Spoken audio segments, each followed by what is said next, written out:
Ia membunuh 80.000 orang dan menusuk sekitar 20.000 orang selama masa pemerintahannya.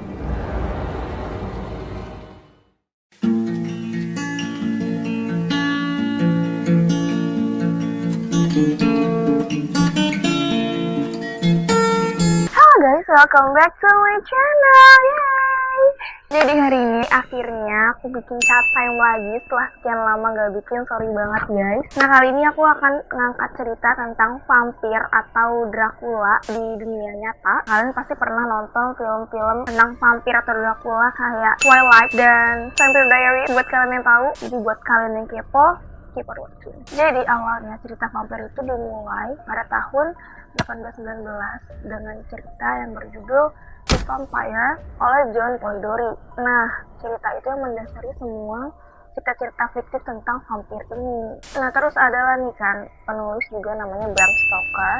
Dia bikin sebuah buku berjudul Dracula pada 26 Mei 1897. Nah, dari buku ini baru kayak TV-TV dan film-film tuh bikin cerita tentang vampir gitu guys. Tapi walaupun Dracula tuh kan tokoh fiksi, sebenarnya emang tokoh fiksi, cuman ternyata tuh emang beneran ada yang namanya Dracula tuh pada zaman dahulu kala. Ini juga sebenarnya awal mula kenapa si Stoker ini bikin buku yang berjudul tentang Dracula. Karena emang pada zaman dulu tuh ada seorang yang namanya Dracula yang dia tuh sangat tertarik dengan darah. Nah, dia yang tadi gue sebutin namanya Vlad III atau yang biasa dikenal dengan Vlad the Impaler. Jadi si Vlad Dracula ini merupakan seorang pangeran yang dikenal sebagai seorang pembunuh massal dan psikopat yang sadis. Ia menunjukkan kekejaman yang luar biasa kepada para musuh-musuhnya. Dan ia mengklaim sebagai penyelamat umat Kristen dari Muslim Utsmani pada zaman dulu. Tapi sebenarnya dia tuh lebih tertarik untuk memperkuat kekuasaannya dalam politik kerajaan dan dinasti lokal. Jadi keuntungan pribadi gitu lah guys. Nah kekejaman si Vlad ini tuh yang menginspirasi cerita tentang Dracula. Tapi FYI guys, sebenarnya ceritanya malah lebih serem dibanding cerita Dracula yang kita tonton pada saat ini. Si Vlad ini tuh membunuh puluhan ribu orang dari rakyat miskin, jelata, bangsawan, dan semuanya tanpa pandang bulu dibunuh sama dia di Tua. Nah makanya dia dikenal dengan pangeran penyulak karena dia itu suka pakai metode menyulak untuk membunuh musuh-musuhnya dan mengeksekusi orang-orang yang dia benci.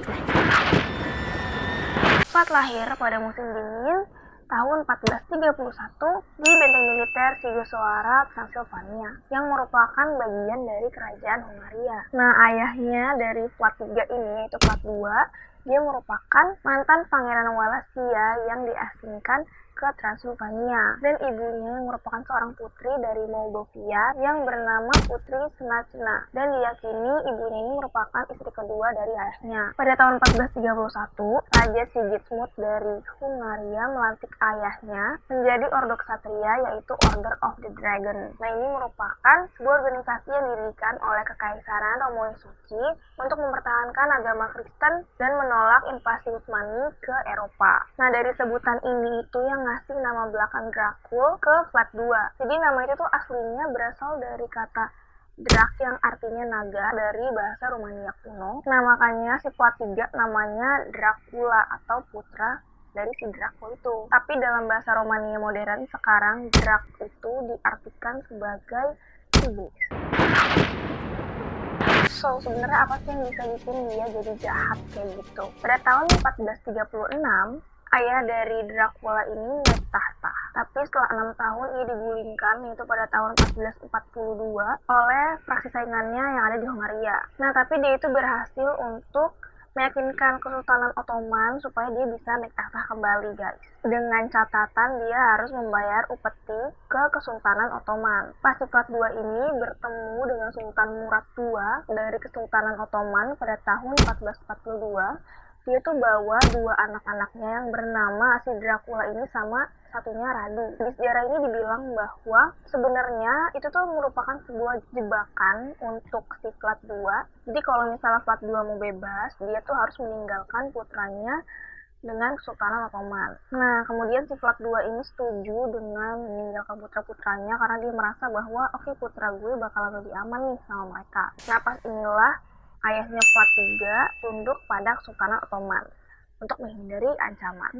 Di Wikipedia disebutkan bahwa Pada tahun 1444, si Plat II itu ngasih kedua anaknya ke Kesultanan Ottoman untuk bukti bahwa dia itu setia gitu loh sama mereka. Ya mirip-mirip sih, cuma yang satunya dijebak aja dan ini sadar sendiri gitu ya.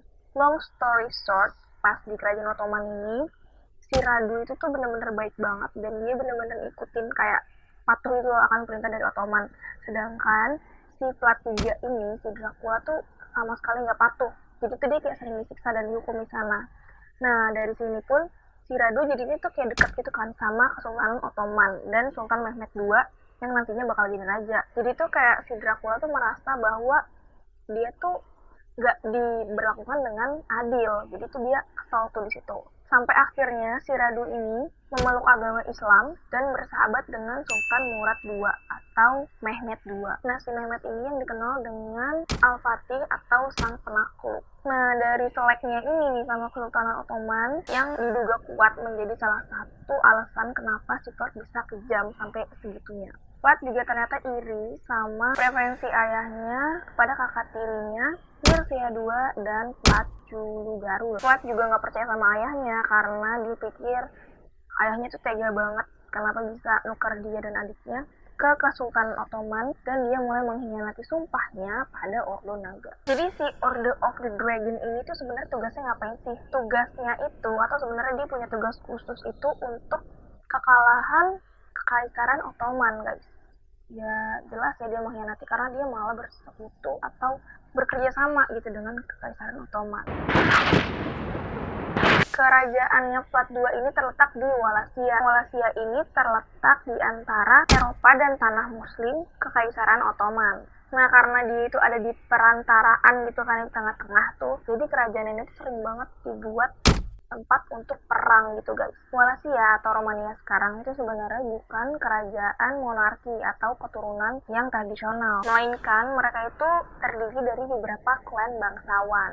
Nah, jadi karena terdiri dari beberapa klan gitu ya kan, politiknya tuh benar-benar kejam banget karena setiap klan saling memperebutkan kekuasaan. Persaingan itu timbul soalnya setiap klan di sana tuh punya peluang untuk menjadi penguasa gitu loh, makanya benar-benar mereka semua berlomba-lomba gitu. Nah, cuman karena si Plat III ini kan waktu itu ayahnya pernah diasingkan, jadi hak dia supaya bisa naik takhta itu jadi melemah gitu guys. Kemudian si Plat ini terbunuh pada tahun 1447 dan digulingkan sebagai penguasa Wallachia oleh para bangsawan setempat. Dia terbunuh di rawa-rawa dekat Zeni, jalan di antara Targospite dan Bukarest di Rumania saat ini. Sementara kakak laki-lakinya, si Mircea II, disiksa, dibutakan, dan dikubur hidup-hidup. Karena mereka tuh mengklaim bahwa si Plat II ini terlalu bergantung kepada Utsmani atau Kesultanan Ottoman. Nah, setelah kematian keluarganya inilah yang merupakan benar-benar titik puncak si Plat ini jadi kejam dan dia mengambil nama baru dengan menyebut dirinya Plat Dracula atau Putra Naga. Nah, karena kejadian itu, Utsmani langsung menginvasi wilayah Wallachia dan kemudian mereka berhasil untuk menguasai wilayah tersebut. Pada tahun 1448, Sultan Al-Fatih atau Mehmed II menempatkan Plat III yang waktu itu baru berusia 17 tahun sebagai pangeran boneka di Wallachia. Namun tak lama berselang, Hungaria ini kembali menyerang Wallachia dan kemudian si Plat II itu harus lari ke Moldova untuk mendapat perlindungan oleh pamannya, yaitu Bogdan II. Namun pada tahun 1451, si Bogdan II ini dibunuh oleh Peter II Aragon. Nah, karena pamannya yang udah meninggal ini, dia memberanikan diri untuk ke Hungaria yang sering berperang di Wallachia. Dan dia berhasil untuk memikat Hungaria dengan perjanjian anti-Utsmaninya. Karena kan dia udah pernah ya tinggal di sana, jadi at least dia udah tahu kurang lebih banyak lah tentang si Ottoman ini. Nah, karena dia terkesan dengan masa lalunya Plat ini yang pernah tinggal di sana, dia menjadikan si Plat ini sebagai penasihatnya dan menyatukan kekuatan dengan Plat. Kemudian pada tahun 1453, tentara Kesultanan Ottoman Mehmed II merebut Konstantinopel setelah pengepungan selama 7 minggu. Wow, lama banget, keren. Dan hal ini yang mengakibatkan berakhirnya kekuasaan Romawi Timur. Setelah penaklukan Konstantinopel tersebut pada tahun 1456, Ottoman merebut Hungaria dengan merebut Belgrad. So, semua bermula pada tahun 1456 ketika Hungaria menyerang Utsmani di wilayah Serbia. Vlad memanfaatkan kesempatan tersebut untuk mengambil kembali Wallachia dan membunuh Vladislav II dari klan Danesti, yang kemudian mengambil alih tahta untuk keluarga Dracul. Setelah dia ini berhasil untuk merebut tahtanya, dia jadi benar-benar kejam banget. Untuk mengkonsolidasikan kekuasaannya, dia perlu menghentikan konflik yang keras banget antara para bangsawan yang sering merebutkan tahta itu. Untuk menegaskan dominasi dan memperkuat dirinya sebagai pemimpin yang menakutkan, dia bertekad untuk menjadikan Wallachia sebagai sebuah kerajaan yang besar dengan rakyat yang sejahtera dan sehat. Sebenarnya tujuan dia bagus sih guys, cuman caranya dia aja yang salah. Nah, di sini dari tujuan yang dia pengen capai ini tuh, dia membutuhkan pengorbanan orang-orang yang dia anggap sebagai sumber pengeluaran kekayaan kerajaan. Dari sini dia membuat proyek penghapusan bangsawan, orang-orang miskin, dan orang tua. Caranya dia tuh, sumpah ini mind blowing banget. Pada saat Minggu Paskah, dia tuh ngundang para bangsawan terpandang dalam sebuah jamuan makan. Tapi sebenarnya tuh itu tuh cuman jebakan doang guys, jadi nggak beneran jamuan makan gitu. Terus ketika mereka udah sampai nih, dia ngebunuh semua tetua.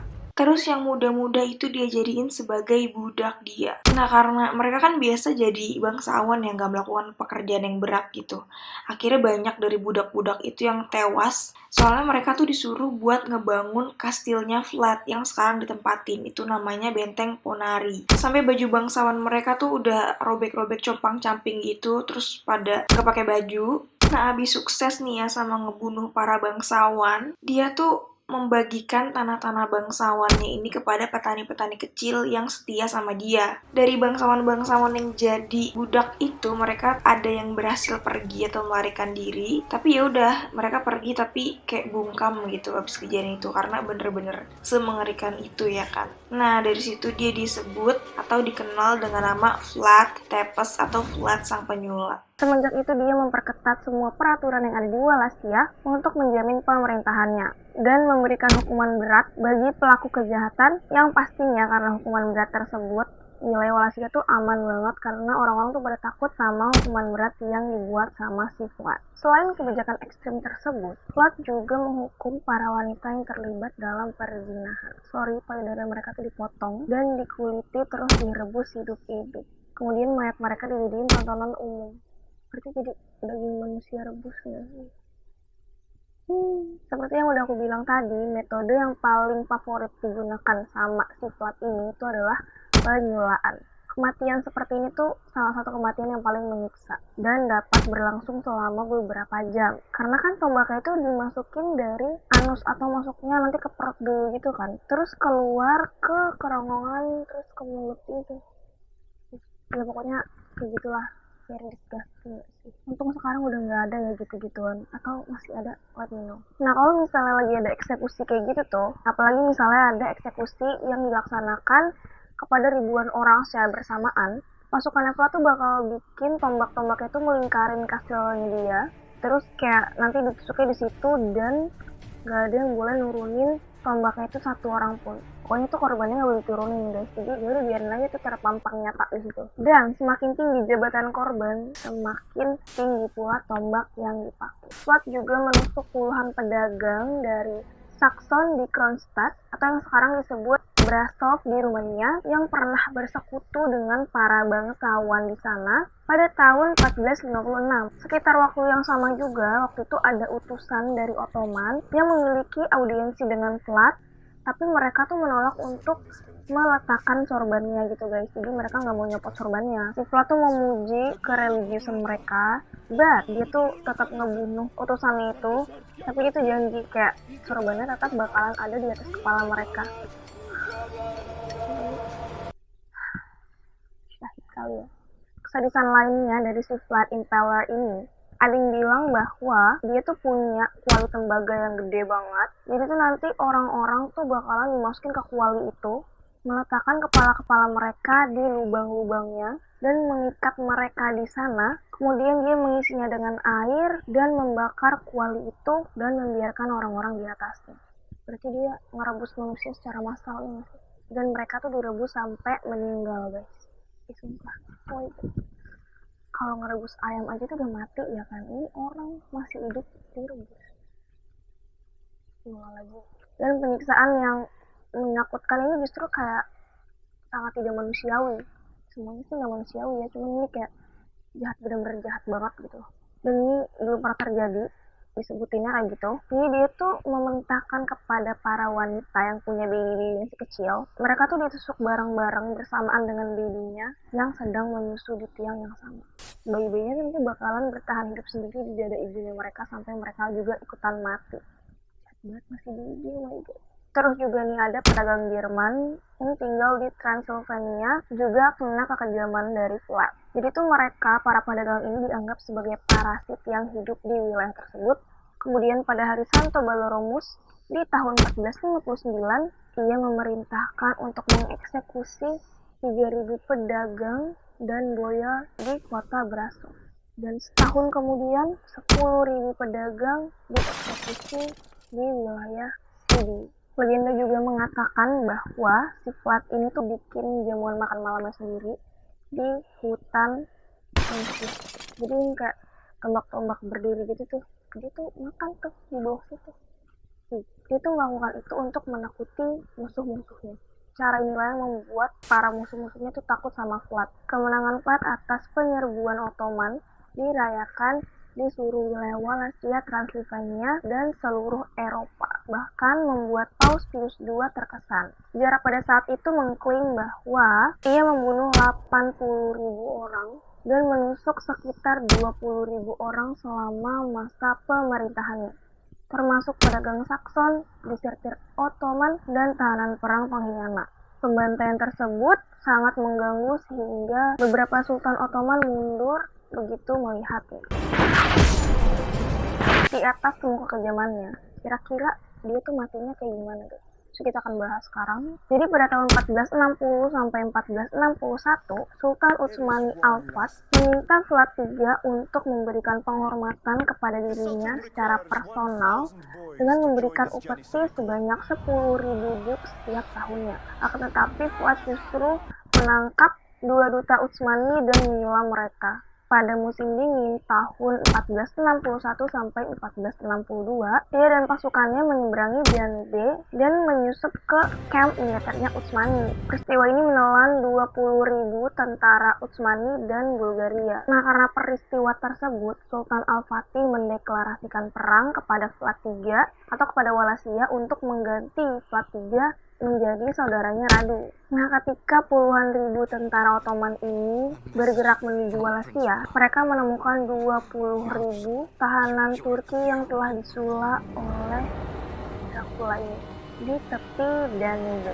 Mereka yang melihat menjabarkan ini sebagai hutan tubuh di atas tombak. Kemudian pada bulan Juni tahun 1461, pasukan Utsmani telah mengepung kota Targoviste dan telah mencoba untuk menculik Sultan pada malam hari di tanggal 16 sampai 17 Juni 1461. Namun usaha tersebut gagal. Pada malam sebelum penyerangan tersebut, seorang hamba Dracula yang dikirim bersamanya ke Turki pada saat itu yang melayani Radu memanahkan pesan agar tuannya itu kabur. Istri Dracula yang menerimanya itu tuh ngasih tahu tuh ke Dracula biar mereka tuh melarikan diri bersama gitu loh. Tapi si Dracula tuh malah nggak mau. Nah, terus karena istrinya kan nggak mau ya jadi tahanan perang, jadi tuh dia bunuh diri gitu guys. Terus dia tuh melompat dari kamar tidurnya, terus jatuh ke sungai Arges. Nah, sekarang sungai itu tuh dikasih nama Sungai Permaisuri yang sekarang dinamainya Raul Domni. Tapi ternyata setelah dia tahu kalau istrinya bunuh diri, dia tuh melarikan diri dari ruang rahasianya dia gitu. Dari benteng Ponari, Dracula melarikan diri ke arah barat menuju daerah Brasov. Kemudian dia segera menemui Raja Hungaria pada saat itu, yaitu Matthias Corvinus. Tapi sesamanya di sana, dia tuh bukannya dijamu, malah dia dijadiin tawanan guys. Dia ditempatkan sebagai tahanan di istana Visegrad. Nah, mulai di sini kan dia nggak bisa tuh untuk menyiksa orang, jadi tuh dia mulai menyiksa binatang-binatang kecil gitu. Sampai semua penjaga istana Visegrad itu nggak ada yang mau menemui dia kalau misalnya emang nggak ada keperluan yang penting gitu. Jadi untuk memikat atau memuaskan keluarga kerajaan, ia masuk ke dalam agama Katolik. Nah, habis itu dia dipindahin ke villa di dekat kerajaan. Di sana dia tuh bertemu dengan Ilona Silagi, seorang perempuan keponakan Raja Matthias. Nah, kemudian si Vlad ini menikah sama dia, terus jadi anggota keluarga bangsawan di sana. Nah, setelah resmi menikah, ia mengabdi kepada Raja Matthias Hungaria selama 13 tahun. Kemudian pada bulan Juli 1475, dia kembali menyerang Wallachia dengan bantuan Pangeran Stephen Batory. Ini saudaranya Elizabeth Batory nggak sih? Dari Transilvania dan Pangeran Stephen the Great dari Moldavia yang memasuki masa pemerintahan kedua. Nah, saat itu pula saudaranya Radu ternyata udah meninggal juga, guys. Jadi bukan Radu lagi tuh yang megang Wallachia. Pemerintahan di Wallachia dipegang oleh Basarab, seorang anggota dari klan Danesti, dan Vlad berhasil menyingkirkan penguasa baru tersebut. Tapi masa pemerintahannya ini hanya berlangsung 1 tahun, karena setelah dia berhasil menguasai Wallachia lagi, Stephen meninggalkan Dracula dan mengurangi banyak dari total pasukan yang menggempur Wallachia waktu itu. Nah, dengan berakhirnya kekuasaannya tersebut, akhirnya dia banyak menghabiskan waktunya di gereja Snagov. Sehari-harinya dia hanya mengikuti misa dan berbincang dengan kepala biara. Dia tuh juga sempat bertanya sama kepala biara apakah dosa-dosanya selama ini dapat diampuni atau tidak. Nah, pada titik ini tuh kekejamannya dia tuh hampir hilang semuanya, dan dia tuh mikirin apa yang telah dia lakukan selama ini. Di saat kekuasaan si Dracula ini mulai menyebar, perang salib tuh justru berkobar. Sultan Mehmed II memimpin pasukan Turki Utsmaniyah menggempur Eropa Barat. Nah, si Dracula ini ditugaskan untuk menjemput pasukan musuh tersebut. Terus kayak mungkin Dracula juga udah tahu kali itu waktu dia akan meninggal, dia dititipin istri sama anaknya tuh di Transylvania. Terus karena mungkin dia udah baik juga ya, jadi tuh rakyatnya dia tuh kayak mencegah dia buat ikut perang lagi gitu loh, guys, karena emang tahu kemampuannya tuh udah nggak mumpuni. Tapi dia tetap sama pendirinya dia, terus dia ikut dan memimpin pasukannya yang terhitung kecil ke Danau Snagov yang akhirnya berhadapan dengan musuhnya di sana. Pada bulan Desember 1476, akhirnya dia meninggal pada perang tersebut. Ia tewas terbunuh dalam pertempuran di Pikat Bucharest. Ada yang bilang bahwa dia dibunuh sama pasukannya sendiri, guys. Nah, sebenarnya tuh banyak banget konspirasi terkait siapa yang membunuh si Dracula ini. Karena kan yang pertama, dia tuh punya banyak musuh. Nah, itu yang mendasari bahwa dia tuh dibunuh sama prajuritnya sendiri. Jadi katanya tuh di antara prajurit-prajuritnya itu ada pembunuh bayaran dari lawannya Dracula. Terus prajuritnya tuh mencari celah kapan si Dracula ini bisa terbunuh. Nah, ada juga versi lain yang menyatakan bahwa dia dibunuh oleh seorang prajurit Turki Utsmaniyah yang menyamar sebagai pelayan. Ini juga didukung karena Sultan Mehmed II itu membuat pasukan khusus untuk membunuh si Dracula. Pasukan ini bernama Yanisari. Nah, dia menyebutkan bahwa salah satu pasukan khusus ini berhasil menyusup dan membunuh si Dracula saat sedang istirahat. Ada yang bilang dia terbunuh oleh prajuritnya sendiri karena dia mengenakan pakaian prajurit Turki Utsmaniyah. Karena dia tuh lagi nyamar gitu loh, guys, pakai pakaian prajurit Turki Utsmaniyah gitu. Nah, malah dikira lawannya. Anyways, intinya adalah dia meninggal yang kepalanya itu dipenggal dan dibawa ke Konstantinopel sebagai bukti lalu dibuang ke sungai. Kemudian mayatnya Dracula yang gak berkepala itu ditemukan di tepian danau Snagov oleh biarawan Snagov, dan mereka membawa tubuhnya ke gereja Snagov sesuai dengan permintaannya dia. Selesai, guys. Kira-kira gimana menurut kalian? Cocok nggak meninggalnya kayak gitu? Walaupun dia udah meninggal, kisah sadisnya sebagai penguasa Wallachia pada saat itu tetap menghantui dunia modern. Nah, sampai hari ini kisah keturunannya tuh masih jadi misteri. FYI kan dia tuh istri sama anaknya dititipin ya waktu di Wallachia. Jadi nggak tahu tuh masih hidup nggak ya kira-kira keturunannya dari Vlad III. Tapi sebenarnya kisah tentang Dracula atau vampir ini nggak sepenuhnya tentang Dracula Vlad III ini, guys. Karena banyak yang berspekulasi juga kalau si Bram Stoker ini nggak ngambil nama Dracula dari si Vlad III ini. Jadi dia tuh nggak benar-benar tahu ceritanya bahwa si Vlad III ini benar-benar kejam kayak gitu. Dan FYI, Dracula sendiri tuh nggak pernah, Vlad III itu nggak pernah meminum darah manusia ya, guys. Nggak kayak si Daria Saltykova tuh, dia kan beneran minum ya darah dari gadis-gadis muda biar dia kelihatan cantik. Nanti kalian bisa tonton, di sini aku bakal masukin linknya. Dan penelitian terakhir menyebutkan bahwa Platiga menderita penyakit porfiria, sehingga ia selalu menghindar dari sinar matahari atau sinar ultraviolet. Dan dia tuh memiliki kelainan pada kulitnya yang pucat. Oh, pantesan mungkin karakter vampir itu dibuatkan kulitnya pucat, terus dia takut sama sinar matahari dan dia makan darah ya. Mungkin beberapa faktanya diambil dari situ guys. Sebenarnya enggak beneran sih dia makan darah, enggak. Cuma diambil namanya aja dan mungkin kelainan pada kulitnya. Ada beberapa pandangan yang menarik dari Dracula karena emang dia kan ada sisi baiknya juga ya, walaupun banyakkan jahatnya sih kalau menurut diriku pribadi. Bagi rakyat Rumania, Dracula adalah seorang pahlawan nasional. Tapi kayaknya kalau rakyat bangsawan enggak sama sekali ya, karena dihabisin guys. Ini terjadi karena usahanya itu untuk mencegah serangan musuh dari Kesultanan Ottoman masuk ke wilayah Wallachia. Dan kekejamannya dia kepada para bangsawan itu untuk mewujudkan negara yang stabil dan menggulingkan kekuasaan bangsawan pada saat itu. Ada sebuah cerita tentang piala emas Dracula. Jadi dia tuh menaruh sebuah piala emas di tengah kota untuk menjaga kejujuran rakyatnya. Piala itu tuh berisi air, di mana semua orang boleh minum air tersebut tapi nggak boleh ambil piala itu guys. Nah ini merupakan salah satu cara Dracula untuk mengajarkan kejujuran kepada rakyatnya. Maka dari itu rakyat itu memandang Dracula sebagai sosok yang sangat bijaksana. Sedangkan di Jerman dan Eropa Barat, Dracula dipandang sebagai tirani berdarah dingin. Konon ia menyulah lebih dari 500 pedagang Jerman dalam sebuah penyerangan di Transylvania. Hal tersebutlah yang membuat Jerman dan Eropa Barat membenci kekejaman Dracula. Kemudian bagi Kesultanan Utsmania atau Turki, yang mana sebagai musuh utama dari Dracula, pastinya sangat membenci Dracula. Gimana enggak ya kan, dia tuh kan pernah membantai prajurit Kesultanan Utsmania di Tirgoviste, membakar pemuda pelajar Turki di Wallachia, memaku topi utusan Utsmania yang nggak mau buka topinya, dan menyulat 30.000 pedagang Turki guys. Nah itu dia cerita kali ini yang menceritakan tentang Platiga atau Dracula atau Vlad the Impaler. Menurut kalian gimana guys? Sereman vampir yang kita nonton saat ini atau The Real Dracula pada tahun 1400-an? Komen di bawah guys. Kalau segitu dulu chat time hari ini. Thank you so much for watching. Jangan lupa di like dan subscribe kalau kalian suka dengan video kayak gini. Dan kalian bisa komen di bawah kira-kira video apa lagi yang harus aku buat di next kontennya. And see you on the next video. Bye!